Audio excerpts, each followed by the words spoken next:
Olá, senhoras e senhores, como estamos? Tudo bem? Vamos lá então, para mais uma aula atípica em meio a essa pandemia. Vai dar tudo certo no final. Hoje, senhoras e senhores, a gente vai começar a falar de plantas. Como é que esse reino surgiu, como é que ele evoluiu, suas características gerais e quais são os seus principais grupos, ok?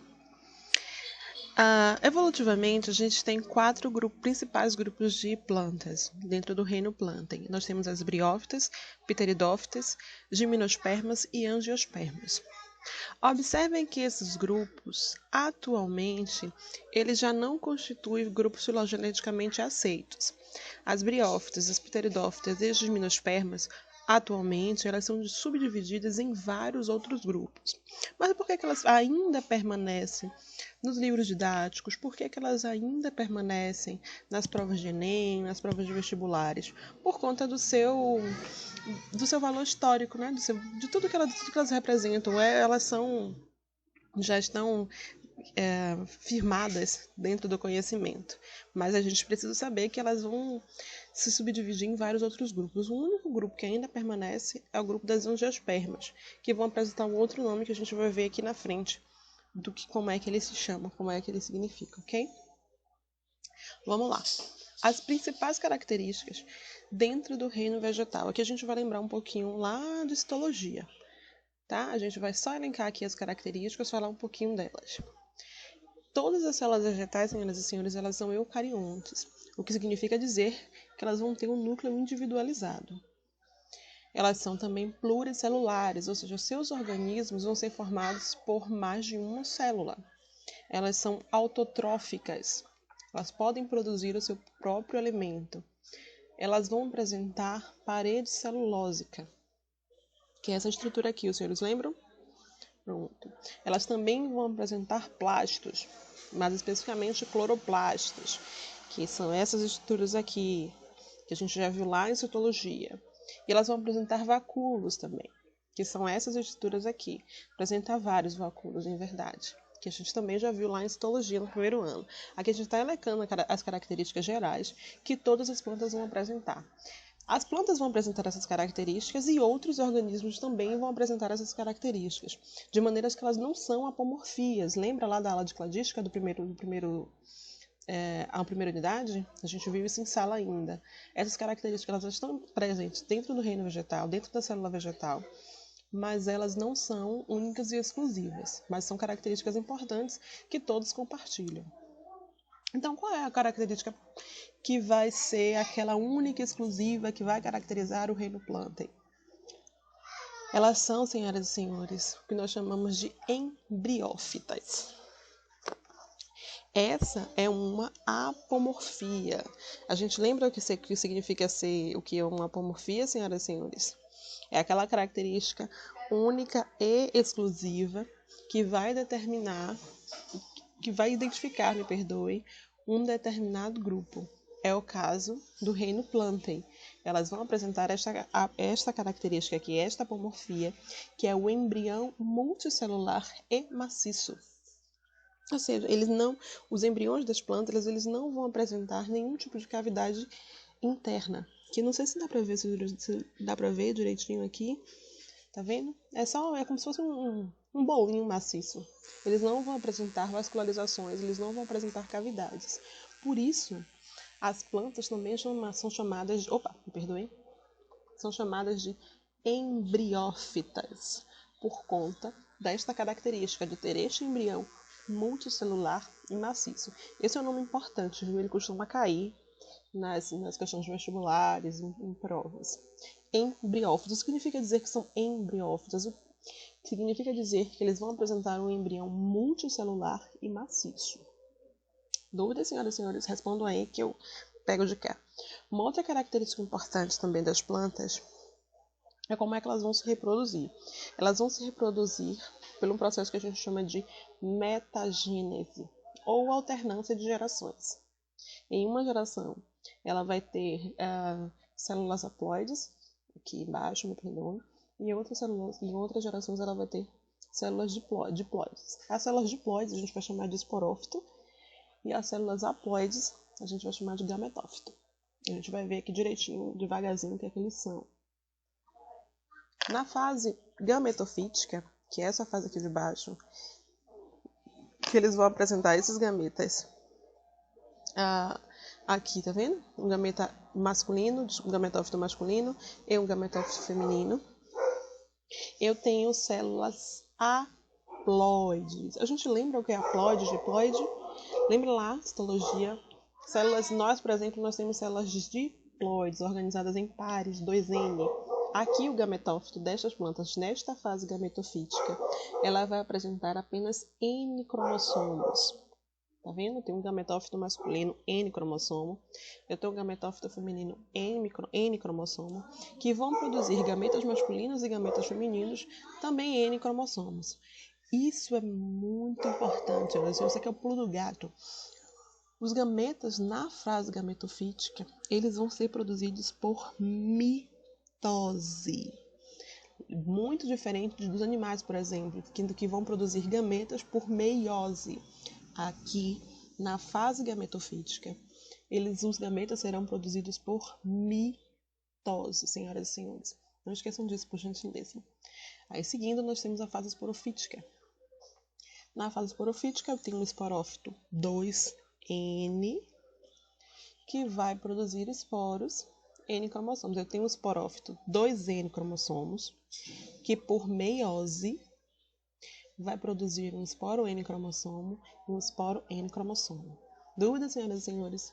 Então, eu tenho duas fases, duas gerações. Uma geração que eu vou apresentar um gametófito multicelular N cromossomos e uma outra geração que eu vou apresentar um esporófito multicelular 2N cromossomos.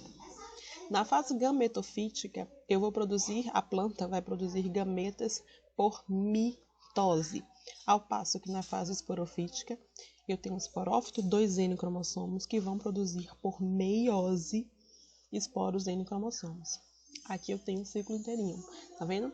Eu tenho aqui um esporófito 2N cromossomos e por meiose vão produzir esporos N cromossomos, um esporo N cromossomo, outro esporo N cromossomo, que vão dar origem a gametófitos masculinos e femininos, também N cromossomos, que por mitose vão produzir os gametas masculinos e femininos, também N cromossomos. Dúvidas, senhoras e senhores? Não, né? Claro que não. Por isso que a gente diz que este ciclo é haplodiplobionte. Por quê? Em determinada parte do ciclo eu tenho células haploides, em determinada parte do ciclo eu tenho células diploides. Dúvidas? Não. Muito bem, vamos lá. Aqui eu tenho a evolução da metagênese. Como é que ela se deu? Lembra que dentro da evolução das plantas você tem as briófitas, como sendo a mais basal, pteridófitas, gimnospermas e angiospermas. Observem que a fase gametofítica aqui nas briófitas ela era muito maior. À medida que as plantas elas foram evoluindo, a fase esporofítica ela começou a ganhar mais relevância.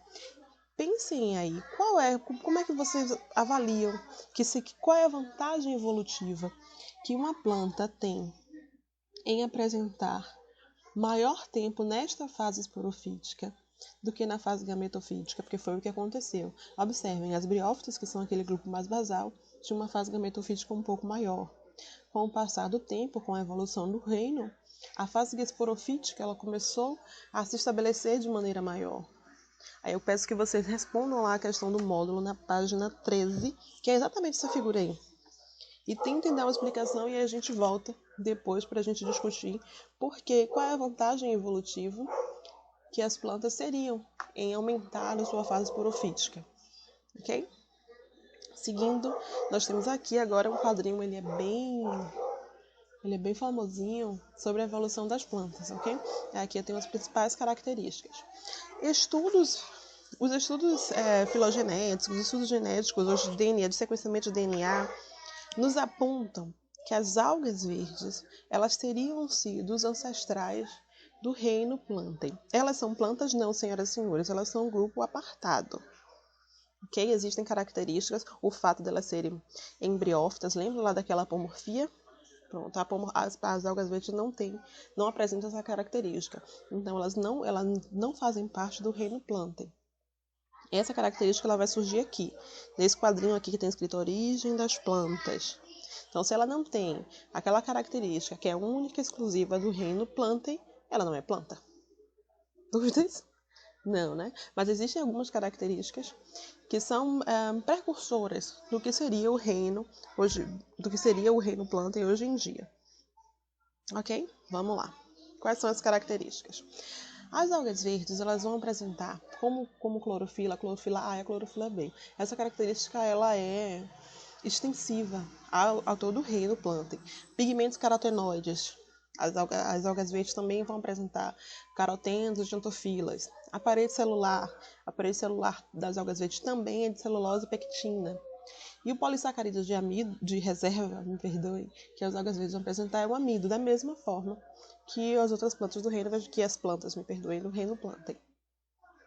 O primeiro grupo que nós temos são as briófitas. As briófitas seriam aqueles primeiros, o grupo mais basal, que teria surgido logo em sequência da alga verde, ok?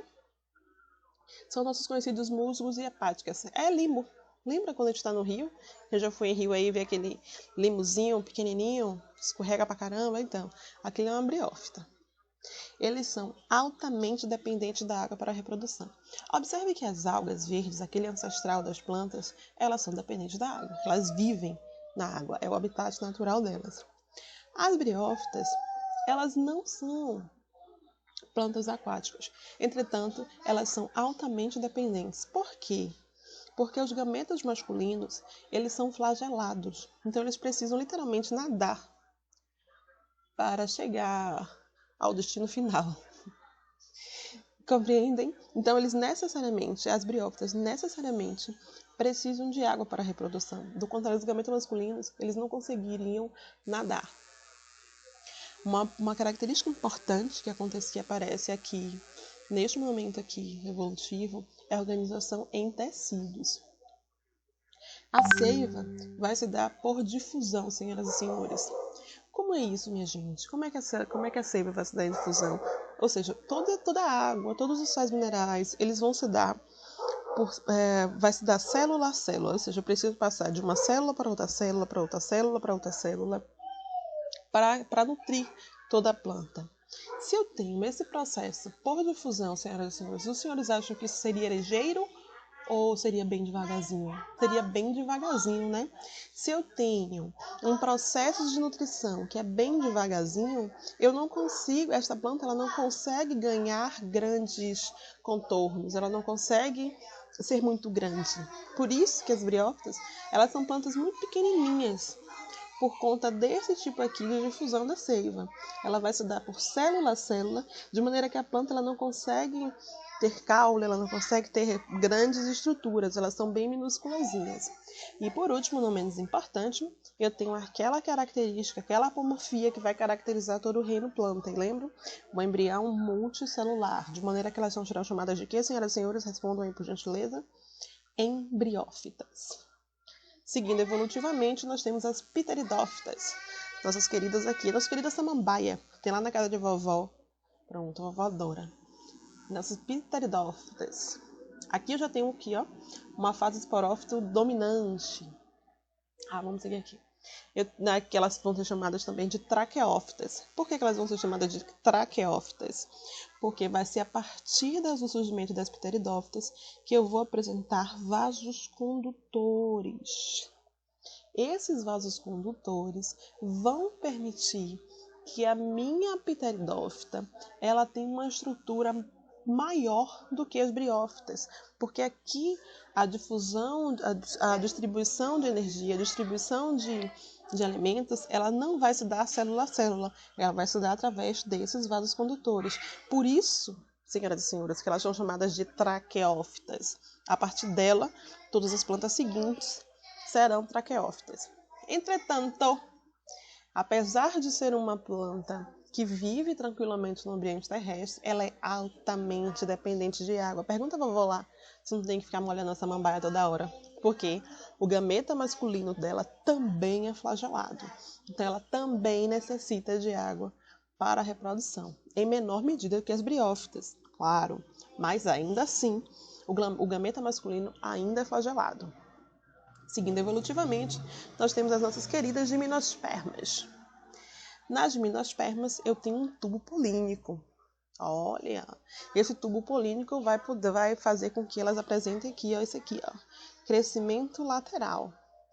Ela vai constituir um caule grande, semente não, vai constituir um caule grande, vão ser árvores aqui de grandes portes. Elas vão apresentar uma característica muito, muito, muito importante, senhoras e senhores. Elas vão apresentar sementes. E a partir do surgimento das gimnospermas, eu tenho plantas que vão ser denominadas de espermatófitas. Porque elas vão começar a produzir sementes. Ó, menino, tem muito acento aqui, viu? Por favor, corta esse acento do mar aqui. Acho que é botar espermáticas. Então, cortem o acento do mar aqui e elas são espermatófitas. Ou seja, vão apresentar sementes. Essa é a grande característica evolutiva das gimnospermas. Por último, dentro da linha evolutiva, eu tenho as angiospermas, que são aquelas plantas, são aqueles vegetais do reino Plantae, que têm o maior sucesso evolutivo. São aquelas que a gente mais encontra. Porque elas têm características que vão permitir com que elas se reproduzam com maior facilidade, com que elas se adaptem com maior facilidade. A gente vai ver direitinho, passo por passo, desses 4 grupos principais. Aqui a gente está fazendo um apanhado geral, ok? Quais são as características as principais características das angiospermas, senhoras e senhores? Elas vão apresentar flor e fruto. Isso. Jaca, manga, fala aí, gente, um bocado de coisa que a gente come, né? Caqui, kiwi. Todas essas plantas que a gente conhece, que dão flor e fruto, elas são angiospermas. Elas são, aqui novamente, o grupo do reino Plantae que tem o maior sucesso evolutivo. Lembra que eu falei lá no começo que filogeneticamente o reino Plantae já não é mais dividido naqueles 4 grupos, briófitas, pteridófitas, gimnospermas e angiospermas? Pois é, essa divisão aqui já não existe. A única que permanece como sendo filogeneticamente aceita, são as angiospermas, que elas são chamadas, mas elas não são chamadas mais assim, elas são chamadas de magneliofita. Esse nome é importante que vocês guardem.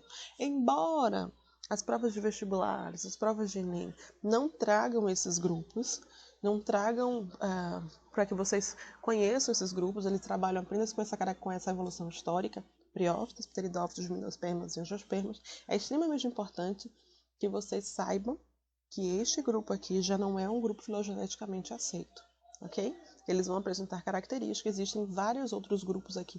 Dentro de biófitas existem vários outros grupos, dentro de pteridófitas existem vários outros grupos, dentro de gimnospermas existem vários outros grupos. O único grupo que permanece é o grupo das angiospermas, mas que tem o nome de magneliofita. Dúvidas, senhoras e senhores? Então, sigamos. Aqui a gente tem uma árvore filogenética, com as principais características dos grupos, ok? Eu tenho aqui as algas verdes, que são aquele ancestral externo. Aí aqui eu tenho o surgimento dessas características, que vão ser as primeiras características das plantas. Eu tenho um embrião retido no gametângio feminina e gametângio revestido por células estéreis. Ou seja, a partir deste momento aqui, eu vou ter o que a gente vai chamar de embriófitas. Lembra lá daquele embrião multicelular e maciço? Ele surgiu aqui, ó, neste momento. Ele vai estar presente em todas as espécies do reino Plantae. Mas ele surgiu aqui e é a apomorfia que vai caracterizar esse grupo. Depois disso, eu tenho as briófitas, como sendo o grupo mais basal. Em sequência, eu tenho uma nova característica surgindo aqui, ó, vasos condutores de seiva, que vai surgir primeiro nas pteridófitas, de maneira que elas serão chamadas, a partir deste momento, de traqueófitas. Quem são os grupos das traqueófitas, senhoras e senhores? Pteridófitas, gimnospermas e angiospermas. Depois disso, eu tenho o surgimento das sementes. E aí eu vou ter as gimnospermas e angiospermas como sendo espermatófitas. Isso é bem importante, viu? E por último, não menos importante, dentro dos grupos das angiospermas, que são os grupos mais evoluídos, nós temos flores e frutos. Lembrando que evolução não significa ser melhor, significa apenas mudar. tá? Então, essas são as características principais de todo o reino. A gente vai estudar grupo por grupo, mas é importante que os senhores tenham em mente esse quadro aqui, quais são as características que separam um grupo do outro. Esses nomezinhos aqui em cima também são bem importantes. O que são embriófitas, senhoras e senhores? São todos os grupos de planta. O que significa ser embriófita? Significa que aqueles organismos vão apresentar um embrião multicelular maciço. Depois disso, eu tenho e aí eu tenho os 4 grupos como sendo embriófitas. Depois disso, eu tenho as traqueófitas, que são as plantas vasculares. Ou seja, eu vou apresentar vasos condutores de seiva. Quem são os 3 grupos seguintes? Pteridófitas, gimnospermas e angiospermas. Depois disso, senhoras e senhores, eu tenho o surgimento de sementes, que vai caracterizar o grupo das espermatófitas, que são os gimnospermas e angiospermas. Dúvidas, senhoras e senhores? Claro que não, né? Mais fácil que isso. Só dor disso. Plantas é uma coisa maravilhosa de estudar. Senhoras e senhores, por hoje é só. Beijos e até os próximos capítulos. Resolvam, por gentileza, todas as questões do livro, do módulo de vocês, com ênfase principalmente na síntese da página 19, ok? Qualquer dúvida, por gentileza, me chamem. Beijos!